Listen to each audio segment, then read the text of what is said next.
Halo teman-teman semuanya, assalamualaikum. Jumpa lagi dengan saya Murad Sayang. Selamat sore. Oke teman-teman, sekarang sudah sore ya, sudah jam 5. Dan di video kali ini aku tuh mau berbagi informasi atau sharing ya teman-teman, sharing ya. Jadi buat teman-teman semua yang ada di Indonesia ini tuh ya, yang sudah ya, Hong Kong atau Singapura atau Taiwan ya, dan ingin kerja ke Hong Kong atau ingin kembali kerja ke Hong Kong ya, dengan sistem atau dengan cara calling visa melalui agent ya. Untuk prosesnya seperti apa dan persyaratannya apa saja, teman-teman boleh simak video aku sampai selesai ya. Tapi jangan lupa juga dong untuk teman-teman semua yang baru menemukan channel aku, like, komen, dan subscribe-nya ya. Terima kasih.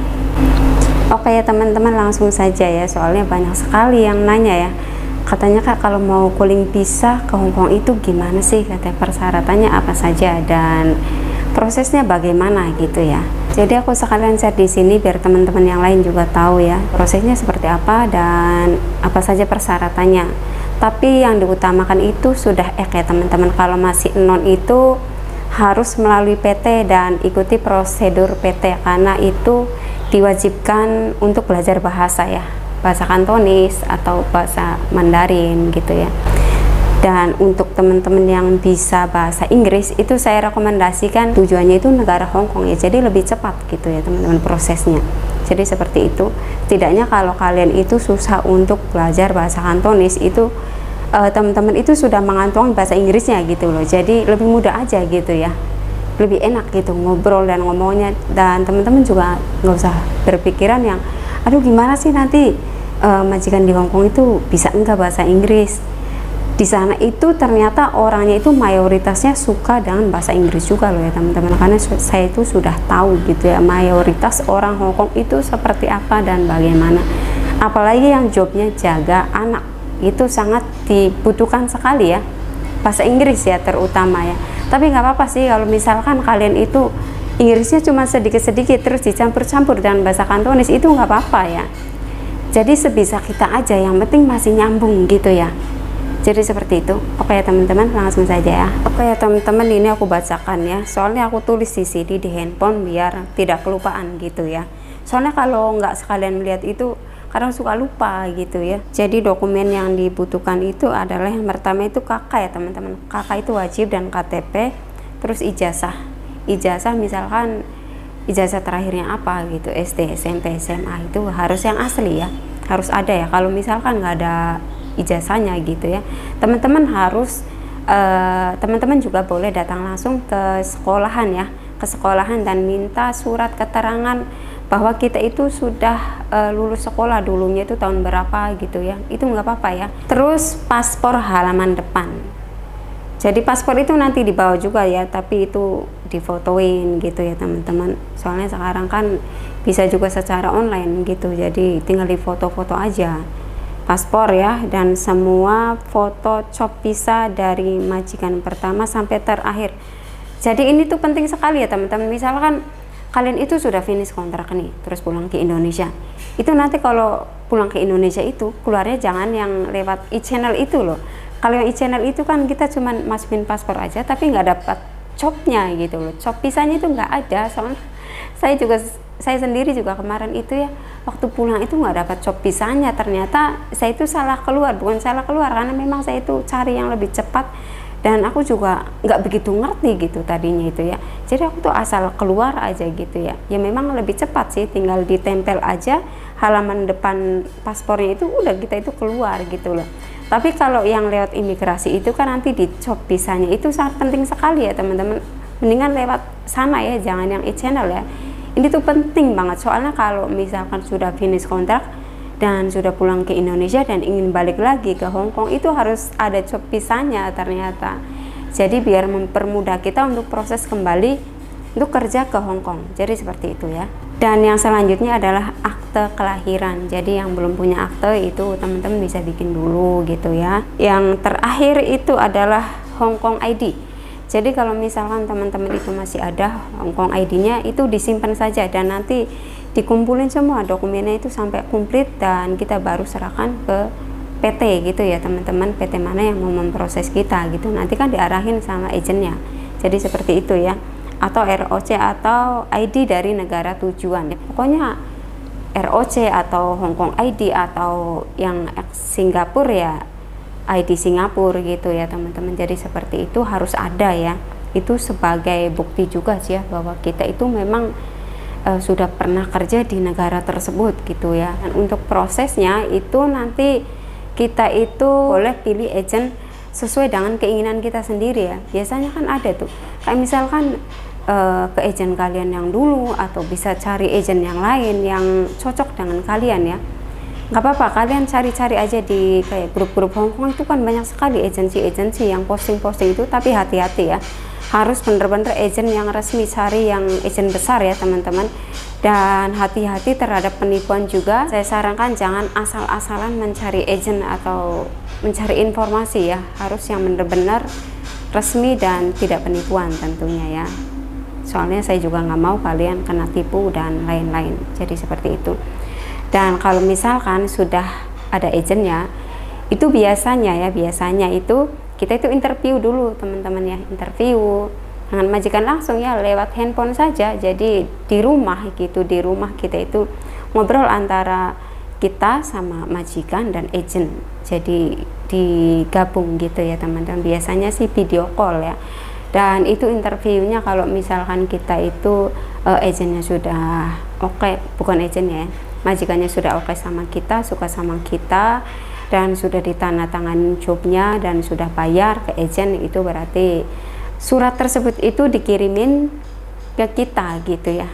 Terus nanti diberi ditandatanganin, dan sudah tanda tangan job itu nanti biasanya kita itu diarahkan ke PT yang terdekat atau PT yang kerjasama sama agent tersebut ya. Kita itu menyerahkan dokumen yang ini ya teman-teman ya, yang sudah saya sebutkan ini, dan teman-teman harus siapkan semua dokumennya yang komplit ya. Pokoknya jangan sampai ada yang kelupaan atau ketinggalan ya, biar cepat diprosesnya. Jadi seperti itu ya teman-teman. Terus nanti kita serahkan dokumen tersebut ke PT, dan selanjutnya itu medikal ya teman-teman, medikal. Terus kalau sudah medikal itu nunggu hasil ya.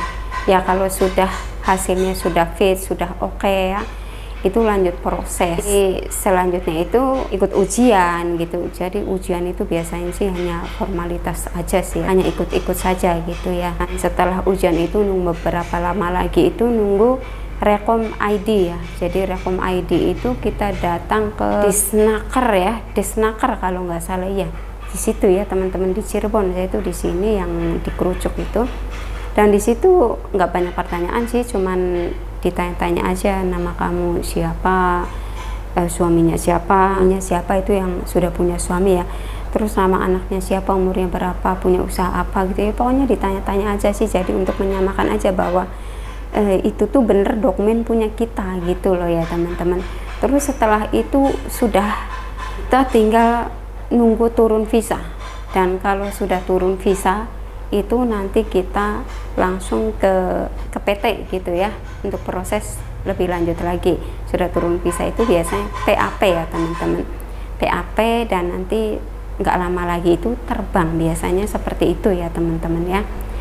Dan itu juga sekarang itu ada dibuatkan seperti akun siap kerja ya teman-teman, sekarang itu harus. Dan BPJS juga harus bikin ya teman-teman, karena kita itu daftar proses awal itu diwajibkan ada BPJS ya teman-teman, seperti itu.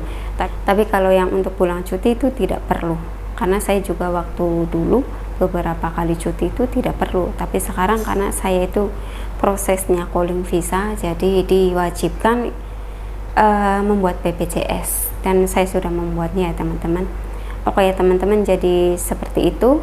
Semoga bermanfaat buat teman-teman semua yang ingin proses kerja ke Hong Kong dengan sistem calling visa. Jadi seperti itu, dan diutamakan yang ya teman-teman. Yang misalnya Hong Kong ingin kembali lagi kerja ke Hong Kong, yang Singapura ingin merasakan kerja ke Hong Kong itu bagaimana sih, tapi dengan cara sistem calling visa ya seperti ini ya teman-teman ya. Jadi kalau calling visa itu kita itu tidak perlu masuk PT, hanya numpang proses saja, dan datang hanya ya seketika aja sih dibutuhkan, misalnya kayak ada ujian gitu. Tapi untuk yang lain-lain tidak perlu ya, kita cukup di rumah saja, nunggu santai di rumah sambil senang-senang sama anak, sama suami, dan bisa sambil kerja juga, misalkan yang ada kerjaan gitu ya. Dan untuk yang Taiwan ingin kerja ke Hong Kong juga ya sama, tidak perlu masuk PT, tapi dengan cara sistem calling visa ya teman-teman. Jadi jangan misalkan kalian itu sudah Singapura atau Hong Kong atau Taiwan dan ingin kerja ke Hong Kong langsung masuk PT. Nah itu namanya proses awal ya, bukan calling visa, dan itu sudah pihak PT yang harus memproses ya, dan pihak PT juga yang harus mencarikan majikan. Jadi seperti itu, tidak bisa seperti calling visa kan kita bisa video call di rumah dan nunggu di rumah gitu loh ya teman-teman. Jadi jangan salah ya, kalau misalkan kalian masuk sendiri ke PT ya sudah ikuti prosedur di PT. Jadi seperti itu ya. Kalau calling visa ya seperti itu, dan untuk biayanya berapa dan potongannya berapa setiap agent tentunya beda-beda. Alangkah baiknya kalian itu ditanyakan dulu sebelum kalian proses ya, potongannya berapa, kalian itu berapa lama di rumahnya. Jadi seperti itu ya. Kalau saya kan baru berapa bulan di rumah dan saya juga ingin kembali lagi ke Hong Kong lagi, jadi kalau saya sendiri tidak ada potongan ya teman-teman, hanya bayar 10%. Jadi semua agent itu memang tidak sama ya teman-teman, karena saya itu sudah tanya ke beberapa agensi ya, dan itu semuanya beda-beda. Dan ini di agensi saya ini tidak bayar ya teman-teman, tapi itu pun saya itu ada biaya awalnya saja ya, untuk numpang proses ya, berapa juta gitu. Terus nanti kalau turun visa pelunasan. Jadi seperti itu ya teman-teman ya, bayar lagi gitu. Dan nanti setelah turun visa itu dokumen kita boleh langsung diambil karena kita tidak ada potongan. Jadi seperti itu ya teman-teman, beda dengan yang daftar awal dan langsung masuk PT, dan itu kan masih ada tanggung jawab ya, potongan gitu ya, misalkan kayak 3 bulan atau 5 bulan atau 6 bulan. Tapi tetap saja dokumen kita itu masih dikunci, biasanya itu sampai setahun ya baru bisa diambil dokumennya. Tapi alangkah baiknya teman-teman dicoba aja, kalau misalkan sudah selesai potongan ya diambil gitu. Nah kalau yang saya ketahui ini tuh, saya tuh sudah tanya-tanya ke beberapa agensi, potongannya berapa-berapanya itu beda-beda ya teman-teman. Ada yang 3 bulan, ada yang 4 bulan, ada yang 6 bulan. Jadi seperti itu walaupun calling visa.